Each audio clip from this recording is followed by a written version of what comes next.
இங்கு இந்த அதிகாரத்திலே பார்க்கப்படும் பீலேயாம் இஸ்ரவேல் ஜனங்களை அவன் சபிக்கும்படியாக அந்த ராஜாவினாலே ஏவப்பட்டு பாலாக்கு ராஜா இந்த இஸ்ரவேல் ஜனங்களை சபிக்கும்படியாக பீலேயாமை ஏவுகிறதை பார்க்கிறோம். இந்த இஸ்ரவேல் ஜனங்கள் யார்? தேவனுடைய ஜனங்களாக இருக்கிறார்கள். அவர் நாம் தரிக்கப்பட்டவர்களாக இருக்கிறார்கள். இவர்கள் என் ஜனங்கள் என்று தேவன் சொன்னார். ஆகையினாலே அவர்கள் எப்படி இருக்கிறார்கள்? பலத்து இருக்கிறார்கள்.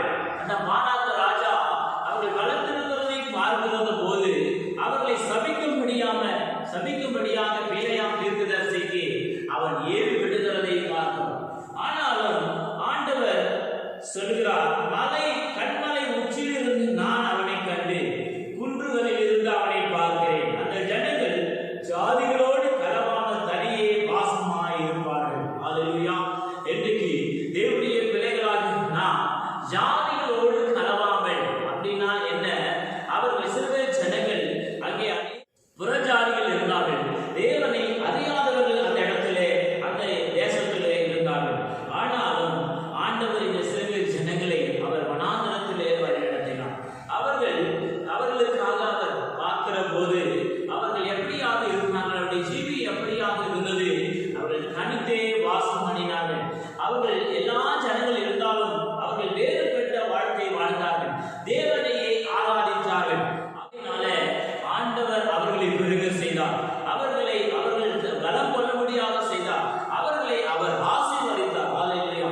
எனவே நாம் தனித்து வாசம் பண்ணும் போது இயேசு கிறிஸ்து கூட புதிய ஏற்பாட்டிலே சொல்லி இருக்கிறது, நான் உலகத்தான் அல்லாததினாலே நீங்களும் உலகத்தான் அல்ல. ஆகினாலே அப்போ ஆண்டவர் எகிப்தின் ஜனங்களுக்கும் எபிரேய ஜனங்களுக்கும் ஆண்டவர் வித்தியாசத்தை உண்டு பண்ணினார். எகிப்தின் ஜனங்களும் வேறு, இஸ்ரவேல் ஜனங்கள் வேறு. இஸ்ரவேல் ஜனங்கள் தேவனை ஆராதிக்கிற ஒரு ஜனங்களாக இருந்தார்கள். ஆனாலும் இந்த ஜனங்களுக்கு ஒரு வித்தியாசத்தை ஆண்டவர் காண்பித்தார். ஆகினாலே இன்றைக்கு கூட நம்முடைய வாழ்க்கையிலே தனித்து வாசம் செய்கிறவர்களாய் இருக்கப்பட வேண்டும். அப்படி என்றால் என்ன? தனித்து என்று சொன்னால் உலகத்திலிருந்து நாம் பிரிந்து போக வேண்டும் என்று அல்ல. நம்முடைய ஜீவியம், நம்முடைய நடக்கைகள் எப்படி இருக்கப்பட வேண்டும்? இயேசுவையே நோக்கி இருக்கப்பட வேண்டும். அவருடைய வழிகளிலே நாம் நடக்க வேண்டும். தேவனுடைய ஜனங்களாய் இருக்கப்பட வேண்டும். பரிசுத்த ஜனங்கள் என்று இங்கு அவர் சொல்லுகிறதை பார்க்கிறோம். அந்த ஜனங்கள் எப்படிப்பட்ட ஜனங்களாக இருந்தார்கள்? பலமுள்ளவர்களாக இருந்தார்கள். தேவன் அவர்களோடு எப்போதும் இருந்தார். எனவே நாம் தனித்து வாசம் பண்ணும் போது நம்முடைய ஆவிக்குரிய ஜீவியம் கர்த்தரையே பின்பற்றப்படும் போது ஆண்டவர் நம்மோடு அவர் வாசம் பண்ணுகிற தேவனாய் இருக்கிறார். அவர் நம்மை பார்க்கிற தேவனாய் இருக்கிறார். நம்மோடு அவர் உலாவுகிற தேவனாய், அசைவாடுகிற தேவனாய் இருக்கிறார். ஆனாலும் அந்த ஜனங்கள் எப்படிப்பட்ட ஜனங்களாக இருந்தார்கள்? அங்கு பல ஜனங்கள் அங்கு காணப்பட்டார்கள். ஆனால் இந்த இஸ்ரவேல் ஜனங்கள் மாத்திரம் தனித்து வாசம் பண்ணினார்கள். ஆகினால நம்முடைய வாழ்க்கையிலே உலகத்திலே பாவத்தில் இருந்து நாம் வேறுபட்டு வாழ்க்கை வாழப்படும் போது நாம் யாருடைய ஜனங்களா இருக்கிறோம்? தேவனுடைய ஜனங்களா இருக்கிறோம். தேவன் சொல்கிறார், இவர்கள் என் ஜனங்கள், இவர்கள் என் துதியை சொல்லி வருவார்கள். அப்போ தேவனுடைய ஜனங்கள் எப்படிப்பட்டவர்கள்? தேவனை ஆராதிக்கிறவர்கள், தேவனுக்கு பயப்படுகிறவர்கள், தேவனுடைய வசனத்துக்கு கீழ்ப்படுகிறவர்கள். ஆகினால்தான் அந்த பாலாக்கு ராஜா இவர்கள் மிகவும் பலத்து இருக்கிறார்கள், பலனுடையவர்களாக இருக்கிறார்கள், திரளாய் இருக்கிறார்கள். ஆகினால இவர்கள் என்ன செய்யணும்? சபிக்கப்பட வேண்டும் என்று ஒரு பீலேயாம் தீர்க்கதரிசியை கொண்டு அவன் சொல்கிறான். ஆகையினாலே சபிக்கும்படியாய் அவன் எழுதுகிறான். அவர்களுக்கு வெள்ளியும் பொன்னையும் அவன் கொடுக்கிறான். அப்போ போறங்க அந்த ராஜா அவன் பலிகளை செலுத்தி 7 காளைகளை செலுத்தி அவர்களை சபிக்கும்படியாக அவன் கடந்து வருகிறது. இந்த பீலேயாம் தீர்க்கதரிசி இஸ்ரவேல் ஜனங்களை சபிக்கும்படியாக அவன் வருகிறான். அல்லேலூயா.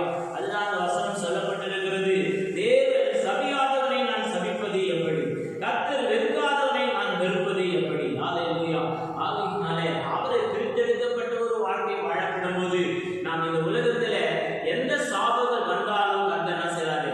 அவைகளிலிருந்து அவர் மீட்டெடுக்கிற தேவனாய் இருக்கிறார். ஆகையினாலே இந்த பீலேயாம் தீர்க்கதரிசி அவர்களை சபிக்கும்படியாக அவன் செல்கிறான். ஆனாலும் கர்த்தர் அவனோடு பேசி அந்த ஜனங்களுக்காக அவர் திருத்துறதை பார்க்கிறோம். இந்த வசனத்துல 19ஆம் வசனத்துல வாசிக்கப்படும் போது பீலேயாம் தீர்க்கதரிசி 3 முறை அந்த இஸ்ரவேல் ஜனங்களை சபிக்கும்படி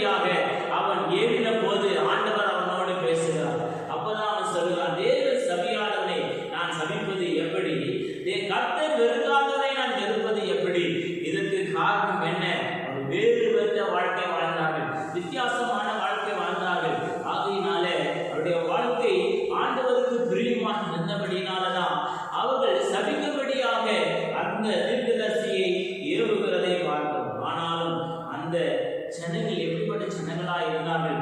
தேவன் அவர்களோடு இருந்தார் என்று சொல்லி பார்க்கிறோம். ஹல்லேலூயா. அவர் பொய் சொல்லும் தேவன் ஒரு மனிதன் அல்ல, மனமாறா அவர் ஒரு மனுபுத்திரம் அல்ல. அவர் சொல்லியும் செய்யாது இருப்பாரா, அவர் வசனத்தும் நிறைவேற்றாது இருப்பாரா. இதோ ஆசீர்வதிக்க கட்டளை பெற்றேன், அவர் ஆசீர்வதிக்கிறார். அதை தடுக்க, அதை திரும்பவோ கூடாது. அவர் யாக்கோபிலே அக்கிரமத்தை காண்கிறதும் இல்லை, இஸ்ரவேலிலே குற்றத்தை பார்க்கிறதும் இல்லை. அவருடைய தேவனாகிய கர்த்தர் அவர்களோடு இருக்கிறார். ராஜ கம்பீரம் அவர்களுக்குள்ளே இருக்கிறது. ஹல்லேலூயா. பாருங்க, இஸ்ரவேல் ஜனங்களுடைய குற்றத்தை அவர் பார்க்கவில்லை. அவர்களோடு அவர் இருக்கிறபடினாலே அவர்கள் பலன் கொண்டார்கள் என்று சொல்லி அவர்களுக்கு காண்டாமிருத்துவ பலன் இருந்ததாம். அப்போ தேவனோடு ஐக்கியப்பட்டு இருக்கிறவர்கள், தேவனோடு ஜெபிக்கிறவர்கள், தேவனை தேடுகிறவர்களுக்கு ஆண்டவர் எப்படியா இருக்கிறாராம்? காண்டாமிருத்துவ பலனாக இருக்கிறார். ஹல்லேலூயா. மாத்திரமல்ல, அவர்களோடு தேவன் காண்டாமிருத்துவ பலன் அவர்களுக்கு இருந்தது. அப்போ இஸ்ரவேல் ஜனங்கள் எப்படிப்பட்டவர்களாக இருந்தார்கள்? பலன் உள்ளவர்களாக இருந்தார்கள். நாம் தனித்து வாசப்படும் போது, பிரிக்கப்பட்ட ஜீவியம் செய்யப்படும் போது ஆண்டவர் நம்மோடு எப்படியா இருக்கிறாராம்? கூடவே இருக்கிறார், பலன் கொள்ளும்படியாக செய்கிறார். ஹல்லேலூயா. அது மாத்திரமல்ல, அந்த கீழே வசனத்தை வாசிக்கப்படும் போது தனித்து வாசப்படனுடைய வாழ்க்கையிலே ஆண்டவர் எப்படியா இருக்கிறார்? தேவன் அவர்களை எதிர்த்து புறப்படி பண்ணினார். காண்டாமிருத்த ஒத்த பலன் அவர்களுக்குள்ளே உண்டு. யாக்கோபுக்கு விரோதமாக மந்திரம் இல்லை, இஸ்ரவேலுக்கு விரோதமாக குறி சொல்லுதலும் இல்லை. தேவன் என்ன செய்தார் என்று கொஞ்ச காலத்தில் யாக்கோபை இஸ்ரவேலை குறித்து சொல்லப்படும். ஹல்லேலூயா. இரண்டாவதாக அவர்கள் எப்படிப்பட்ட சின்னங்களாக இருந்தார்கள்? அவர்களுக்கு சூனியம் சரி, மந்திரம் சரி, அவர்களுக்கு என்ன செய்யல? பலிக்கல. காரணம், அவர்கள் தேவனோடு இருந்தார்கள். தேவன் உன்னோடு இருப்பார் என்று சொன்னார். என்ன செய்ய? மந்திரமோ ஒன்றும் செய்ய முடியாது, இஸ்ரவேலுக்கு விரோதமாய் குறி சொல்லுதலும் ஒன்றும் செய்ய முடியாது. ஹல்லேலூயா. பாருங்க, நாம் தனித்து வாசம் செய்கிறவர்களாக இருக்க வேண்டும். எப்போதும் துதிக்கிறவர்களாக, சோதரிக்கிறவர்களாக, அவரை ஆராதனை செய்கிறவர்களாக நாம் காணப்படும் பொழுது அவர் நம்மோடு வாசம் பண்ணுகிற தேவனாய் இருக்கிறார். நாம் தனித்து வாசம் செய்யப்படும் போது கர்த்தர் நம்மோடு அவர் வாசம் செய்கிற தேவனாய் இருக்கிறார். மாத்திரமல்ல, இஸ்ரவேல் ஜனங்கள் எப்படிப்பட்ட ஜனங்களாக இருந்தார்களா? அந்த ஜனம் துஷ்ட சிங்கம் போல எழும்பும், பாலசிங்கம் போல நிமிர்ந்து நிற்கும். அது தன் பிடித்த இரையை பற்றித்து வெட்டுண்டர்களின் ரத்தத்தை குடிக்க மட்டும் படுத்துக் கொள்ளுகிறதே இல்லை. ஹல்லேலூயா. அப்ப அவர்கள் எப்படிப்பட்ட ஜனங்களாக இருந்தால் சிங்கத்தை போல அவர்கள் சிங்கம்னா பயப்படவே பயப்படாது. சிங்கம் என்பது என்ன? காட்டுக்கு ராஜா. அது இரையை தேடி போடாது, அதை தேடி இறை தானாய் வந்து விடும். அது பாருங்க, பசிக்கப்படும் போது அது ஒரு சத்தம் படம் போது நான் என்ன செய்வான்? அதை கிட்ட எல்லா மிருகங்களும் ஓடி வரும். அப்போ அதுக்கு தனக்கு பிடித்ததை அதை சாப்பிடும். அது போலதான் எந்த இஸ்ரவேல் ஜனங்கள் தனித்து வாசம் பண்ணின ஜனங்கள் உலகத்தரோடு அவர்கள் கலவாதபடிக்கு அப்படி எப்படிப்பட்டவர்களாய் தனித்து வாசம் பண்ணினார்கள். ஹல்லேலூயா. ஆகையினாலே ஆண்டவர் அவர்கள் மீது எப்போதும் பார்த்து கொண்டே இருந்தார். ஆகையினாலே ஜெபிக்கிற பிள்ளைகளுக்கு, அவரை தேடுகிற பிள்ளைகளுக்கு ஆண்டவருடைய கண்கள் எப்போதும் அவரை என்ன செய்து கூர்ந்து கவனித்துக் கொண்டே இருக்கிறது. ஹல்லேலூயா. அதுதான் இங்கு சொல்லப்பட்டது. அவர்கள் பயப்படாமல் சிங்கத்தை போல காணப்படுகிறார்கள். ஹல்லேலூயா. Glory to God. அதுதான் வேதம் சொல்லுகிறது. நீதிமான் அவன் எப்படிப்பட்டவனாய் இருக்கிறான்? சிங்கத்தை போல கம்பீரமாய் இருக்கிறான் என்று சொல்லப்பட்டிருக்கிறது. ஹல்லேலூயா. Glory to God, glory to God, glory to God. ஹல்லேலூயா, ஹல்லேலூயா. ஜனங்கள் தனித்து வாசம் பண்ணுகிற ஜனங்கள் எப்படிப்பட்டவர்களாக இருந்தார்கள்? அவர்கள் துஷ்ட மிருகங்கள் போல இருந்தார்கள் என்று சொல்லியிருக்கப்பட்டிருக்கிறது. ஹல்லேலூயா. அதுதான் அவர்கள் அந்த யாக்கோபின் ஜனங்களை பார்த்து, உன் கூடாரங்கள் இஸ்ரவேலே, யாக்கோபே உன் கூடாரங்கள் இஸ்ரவேலின் வாசஸ்தலங்கள் எவ்வளவு அழகானவைகள். ஹல்லேலூயா. அவைகள் இங்கே அவன் சபிக்கும்படியாக 3 முறை பீலேயாம் அந்த ஜனங்களை சபிக்கும்படியாக சொல்லுகிறான். ஆனால் பீலேயாம் தேவன் சொல்லுகிறார், நீ அவர்களை சபிக்க கூடாது, அவர்கள் என்னுடைய ஜனங்களா, என்னை ஆராதனை செய்கிற ஜனங்கள், என்னுடைய ஜனங்கள் என்று சொல்லி அவர்களை அவன் வாழ்த்துகிறதை சபிப்பது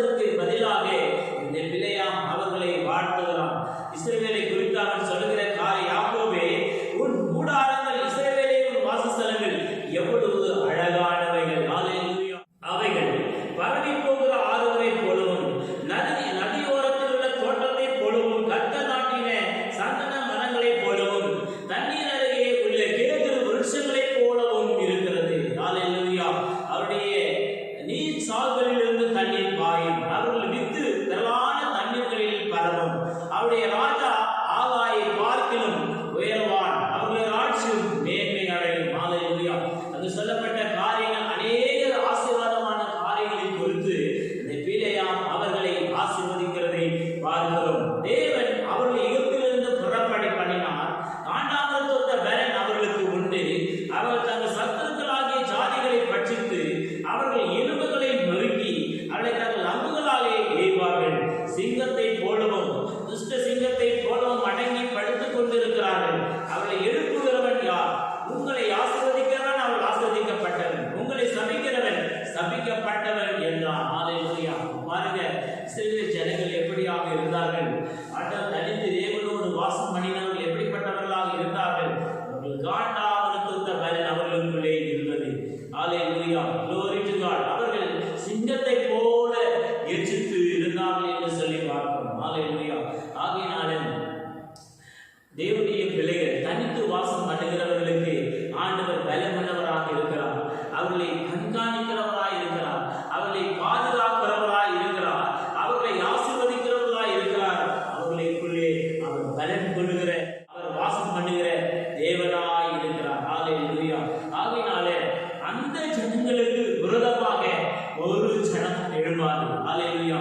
மந்திரம் சூனியம் குறி சொல்கிறது ஒன்றும் அவர்களை சேதப்படுத்தாராம். காரணம், தேவன் அவர்களோடு இருந்தார். அவர்கள் தனித்து வாசம் பண்ணுகிற தேவனாய் அநேக ஜனங்கள் இருந்தாலும் அவர்கள் வாழ்க்கை தனிப்பட்ட ஒரு வாழ்க்கையாக இருந்தது. தனிப்பட்ட ஜீவியமாக இருந்தார்கள். ஹல்லேலூயா. ஹல்லேலூயா. கர்த்தருக்கு ஏற்ற பிரகாரமாக அவர்கள் வாழ்ந்தார்கள். ஹல்லேலூயா. அப்ப பாருங்க, மாத்திரமல்ல இன்னொரு காரியத்தையும் இந்த தீர்க்கதரிசி சொல்லுங்க. 24ஆம் அதிகாரம் 17ஆம் வசனத்திலே பார்க்கப்படும் போது இந்த இஸ்ரவேல் ஜனங்களிடத்திலிருந்து ஒரு துளி தோன்றும். ஹல்லேலூயா. அவரை நான் வாசிக்கிறேன். அவரை காண்பேன், இப்பொழுது அல்ல, அவரை தரிசிப்பேன். சமீபமாய் அல்ல, ஒரு நட்சத்திரம் யாக்கோபில் இருந்து உதிக்கும். ஒரு செங்கோல் இஸ்ரவேலிலிருந்து எழும்பும். அது மோவாபின் எல்லைகளை நொறுக்கி சேர்புத்திரர் எல்லை வரைக்கும் நிர்மூலமாக்கும். ஹல்லேலூயா. பாருங்க, இயேசு கிறிஸ்து இந்த இஸ்ரவேல் ஜனங்களுடைய கோத்திரத்திலே இருந்துதான் அவர் உதித்தார். ஒரு நட்சத்திரம் உதிக்கும் என்று சொல்லி அது யார்? ஆண்டவராகிய இயேசு கிறிஸ்து. யாக்கோபிலிருந்து ஒரு செங்கோல் உண்டாகும். செங்கோல் எதை குறிக்கிறது? அதிகாரத்தை உடையதாய் இருக்கிறது. ராஜாவை குறிக்கிறது. அந்த ராஜா இயேசு கிறிஸ்து. ராஜா யூதா கோத்திரத்தை தான் இயேசு கிறிஸ்து. பெத்லகேமிலே அவர் என்ன செய்தார்? பிறந்தார். எருசலேமிலே பெத்லகேம் என்ற ஊரிலே அவர் என்ன செய்தார்? பிறந்தார். அவர்தான் நித்திய ராஜா. அவருடைய ராஜ்யம் ஒருபோதும் அழிந்து போகிறது இல்லை. ஹல்லேலூயா. ஆகையினாலே இந்த நாளிலே கூட அந்த இயேசு கிறிஸ்துவை குறித்துதான் நாம் அவரை பற்றிக் கொள்ள வேண்டும். அவரை பின்தொடர வேண்டும். அவரோடு நாம் ஜெபிக்கப்பட வேண்டும். அவரோடு நாம் வாசமாய் இருப்போம் என்று சொன்னார். நமக்கு விரோதமாக நிற்பவன் யார்? சங்கீதம் 91 சொல்லப்பட்டிருக்கு, உனக்கு விரோதமாய் உருவாக்கப்படுகிற எந்த ஆயுதம் வாய்க்காமல் போகும். காரணம், அவர்கள் தனித்து வாசம் பண்ணினார்கள். இருக்கிற ஜனங்களுக்குள்ளே அவருடைய வாழ்க்கை வித்தியாசமா, நடக்கை வித்தியாசமா இருந்தது. பேச்சு சுபாவங்கள் வித்தியாசம் இருந்தது. ஆகினாலே தேவனுடைய ஜனங்கள் தனித்து வாசமாய் இருப்பார்கள். நாம் தனித்து வாசமாய் இருக்கப்படும் பொழுது கர்த்தர் நம்மோடு அவர் வாசமாய் இருப்பார். ஹல்லேலூயா. ஆகினாலே நமக்கு விரோதமாக எந்த சூனிய மந்திரம், குறி சொல்லுதல், எந்த ஒரு தீய சக்திகளும் ஒன்றுமே அணுகாது. ஹல்லேலூயா. அதுதான் அந்த பிலேயாம் சொல்லுகிறார், தேவன் வெறுக்காதவனை நான் வெறுப்பது எப்படி? தேவன் சபிக்காதவனை நான் சபிப்பது எப்படி? தீர்க்கதரிசி சொன்னால் அது அப்படியே ஆகும். ஆனாலும் அந்த இஸ்ரவேல் ஜனங்கள் மேலே அவர் என்ன செய்தார்? பிரியமாய் இருந்தார். இவர்கள் என் ஜனங்கள் என்று சொன்னார். ஹல்லேலூயா. இஸ்ரவேல் ஜனங்களை கண்டால் அந்நிய ஜனங்கள் பயப்படுவார்கள். காரணம், இஸ்ரவேல் ஜனங்களை தேவன் நடத்தின விதம். அவர் யோர்தானை கடந்தார்கள். அவர் வனாந்திரத்திலே அவர்கள் கடக்க, அவர்களுக்கு அவர் மேகத்துவனாய் இருந்தார். ஹல்லேலூயா. பகலிலே இரவாகிற, இரவிலே நிலவாகிற சேதப்படுத்தாது என்று சொல்லி சொன்னது போல அவர்களுக்கு அவர் நிழலாக இருந்தார். ஹல்லேலூயா. லோரி வனாந்திரத்திலே அவர்களுக்கு ஆகாரத்தை உணவை கொடுத்தார். தூதர்களுக்கு உணவை அவர்களுக்கு கொடுத்தார். ஹல்லேலூயா. ஆகையினாலே இன்றைக்கும் நாம் உலகத்தாரோடு கலந்து விழாதபடிக்கு தேவன் விரும்புகிறார். ஹல்லேலூயா. நாம் தனித்து வாசம் பண்ண வேண்டும். தனித்து வாசம் பண்ணக்கூடிய வாழ்க்கையிலே தேவன் வாசம் பண்ணுகிறார். தேவன்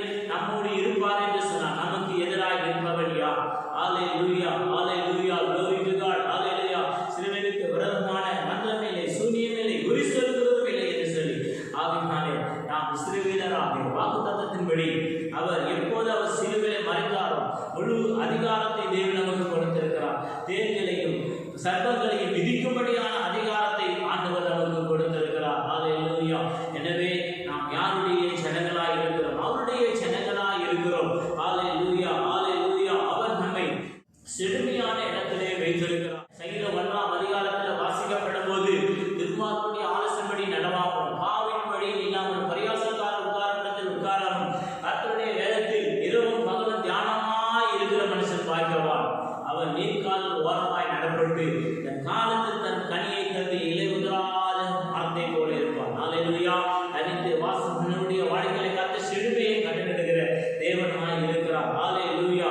எப்போதும் பச்சையான ஒளிவு மரத்தை போல இருப்பார். ஒளிவு மரம் என்பது என்றைக்குமே அழியாத ஒன்றாய் இருக்கிறது, ஓங்கி வளரக்கூடியதாய் இருக்கிறது. ஹல்லேலூயா. ஆதிகாலை நம்மை உயர்த்துகிற தேவன், நம்முடைய வாழ்க்கையை ஆசீர்வதிக்கிற தேவனாய் இருக்கிறார். ஹல்லேலூயா. கண்களை கூடி நாம் சந்திக்கலாம். ஹல்லேலூயா. எங்கள் அன்பின் தேவனே, இந்த நல்ல வேலைக்காக நன்றியோடு சோதரிக்கிறோம் ஐயா. ஆண்டவரே சோதரிக்கிறோம். இஸ்ரவேல் ஜனங்கள் ஜாதிகளோடு கலவாதபடி அவர்கள் தனித்து வாசம் பண்ணினார்கள். ஆகையினால தேவன் அவர்களோடு இருந்து அவர்களுக்குள்ளே பலன் இருந்தது. அவர்களுக்கு விரதமாக ஒருவனும் எழுப்பினது இல்லை. ஹல்லேலூயா, ஹல்லேலூயா. தேவன் வெறுக்காதவனை நான் வெறுப்பது எப்படி? ஹல்லேலூயா. தேவன் ஆண்டவரை சபியாதவனை சபிப்பது எப்படி? ஹல்லேலூயா. எனவே தேவன் தனித்து வாசம் பண்ணக்கூடிய வாழ்க்கையிலே நீர் ஆசீர்வாதத்தை வைத்திருக்க, செழிப்பை வைத்திருக்கிறீர், பலன் செய்ய வைத்திருக்கிறீர். அவர்கள் ஆண்டவர் சிங்கத்தை போல அவர்கள் ஆண்டவரை நிற்பார்கள் என்று சொல்லி ஆண்டவரை சோதரிக்கிற கர்த்தாவே. ஹல்லேலூயா. அந்த வார்த்தை வசனத்திற்காக நன்றி செலுத்துகிறோம். கர்த்தரை ஒப்புக்கொண்டு செபிக்கிற கர்த்தர் பெரிய காரியங்களை செய்யும். ஆண்டவரை இன்னும் ஆண்டவரை சோதரிக்கிற கர்த்தாவே வருகிற ஒவ்வொரு ஆராதனைகளுக்காக செபிக்கிறோம். ஆண்டவரை விழுந்திருப்பு ஆராதனைக்காக சேஷமாக கூட நாங்கள் இந்த நாளிலே செபிக்கிறோம். அதில் இந்த கரங்கள் இருக்கும்படியாக, நடக்கும்படியாக, நாமத்தை மேம்படுத்தும்படியாக நாங்கள் செபிக்கிறோம். அதற்காக பிள்ளைகளை ஆயுதப்படுத்தி கொண்டு வரும்படியாக கூட இந்த நாளிலே நாங்கள் செபிக்கிறோம். துதி என மகிமை யார் உமக்கே நாங்கள் செலுத்துகிறோம். ஆண்டவரே ஒவ்வொரு நாளும் ஆண்டவரை தேவனோடு உறவு கொள்ள கர்த்தர் கிருபை செய்யும். ஆண்டவரை ஏனோக்கு ஆண்டவரை தேவனோடு சஞ்சரித்தபடி நாம் அவர் எடுத்துக் கொள்ளப்பட்டான். ஹல்லேலூயா. நோவா தேவனுடைய ஆண்டவரே தேவனோடு சஞ்சரித்தபடினாலே ஆண்டவர் உலகத்தின் பெரிய அழிவிலிருந்து ஆண்டவரை சோதரிக்கிற கர்த்தாவே ஆண்டவரை அவனும் அவன் குடும்பம் காக்கப்பட்டது. அவர் தேவனுடைய பார்வையிலே நீதிமானாக காணப்பட்டான். ஹல்லேலூயா. அவர் தேவனுடைய கண்களிலே நமக்கு தைரியம் கிடைத்தது. ஆண்டவரே இன்றைக்கும் ஆண்டவரே இந்த உலகத்தில் ஒரு ஆண்டவரை பெரிய அழிவு வரப்போகிறது. ஆண்டவரை சோதரிக்கிற கர்த்தாவே ஹல்லேலூயா. மனிதருக்கு நாங்கள் தப்பித்துக் கொள்ளப்பட வேண்டும். எப்படி ஆத்மா தப்பித்துக் கொள்ளப்பட வேண்டும். ஆண்டவரை ஐயா நமக்கு சோதரிக்கிறான் வரப்போகிறதான் அந்த நாள். ஆண்டவரை கொடிய நாட்களாய் இருக்குது. வேலையும் குப்பையை வைக்காமல் போகும் என்று சூளையை போல எரிகிற ஒரு நாள் வரும் என்று சொல்லி அதிலே அகங்காரிகளும் அதிலே துரும்பாய் இருப்பார்கள். வரப்போகிறதான அந்த நாள் ஆண்டவரே சோத்திரம் ஐயா. அந்த ஆண்டவரை முழுதுமாய் அழிக்கப்படக்கூடிய ஆண்டவரை நாளாக இருக்கிறது. ஆண்டவரை இனி ஜலத்தினால் அல்ல. ஆண்டவரை சோதரிக்கிற நான் அந்த பூமியை இனி ஜலத்தினால் அழிக்க மாட்டேன் என்று சொல்லியிருக்கிறேன். ஆண்டவரை சோதரிக்கிற அக்னியினாலே ஆண்டவரை சோதம் குமாரா ஜனங்கள் ஆண்டவரை தேவனுடைய வார்த்தை கீழ்ப்படியாதபடிக்கு தேவனுக்கு விரோதமாக கோபம் முட்டினபடினாலே தேவ கோபம் இறங்கினான். அதுபோல ஆண்டவரை கர்த்தர் கடைசி நாட்களிலே ஆண்டவருடைய கோபம் பற்றியிருக்கிற ஒரு நாள் வரப்போகிறது. ஆண்டவரை அவரை அறிந்தவர்களும் அவரை குத்தினவர்களை கண்டு புலம்புவார்கள். வரப்போகிற அந்த நாள் ஆண்டவரை பயங்கரமான நாளாக இருக்கு. கர்த்தருடைய நாளை ஆண்டவரை சகிக்கவன் யார்? ஹல்லேலூயா, ஹல்லேலூயா. இந்த கரத்தில் ஒப்பு கொடுத்து செபிக்கிற கர்த்தர் பெரிய காரியங்களை செய்கிறார். இந்த கரத்திலே ஒப்பு கொடுக்கிறோம். ஆண்டவரை தொடர்ந்து கிருபை சூழ்ந்து கொள்வதாக அந்த ஒவ்வொரு மேலும் அபிஷேகம் பாதுகாப்பு ஆண்டவருடைய பராமரிப்பு ஆண்டவரை நமக்கு சோதரிக்கிறையா. ஆண்டவரே நமக்கு சோதரம். ஆண்டவரே நமக்கு சோதரி யாக்கோபின் கூடாரங்கள் எவ்வளவு அழகா இருக்கிறது என்று சொல்லி ஆண்டவரே நமக்கு சாட்சியாக ஆண்டவரை மேம்படுத்துகிற பாத்திரங்களாக, கனத்துக்குரியவர்களாக, உண்மை வெளிப்படுத்துகிறவர்களாக ஆண்டவரை சோதரிக்கிறவருடைய நாமத்தை ஆண்டவரை வெளிப்படுத்துகிறவர்களாக இதன் மூலமாக கிரியைகள் நடக்கப்பட வேண்டும். ஆண்டவர் கர்த்தருடைய கரத்தை ஒப்பு கொடுத்து செபிக்கிற கர்த்தர் பெரிய காரியங்களை செய்தது. இயேசு கிறிஸ்துவின் நாமத்தில் ஜெபிக்கிறோம் நல்ல பிதாவே. ஆமென். என் ஆத்துமாவே கர்த்தரை ஸ்தோத்திரி, என் முழுமே பரிசுத்த நாமத்தை ஸ்தோத்திரி. என் ஆத்துமாவே கர்த்தரை ஸ்தோத்திரி. கர்த்தர் செய்த சகல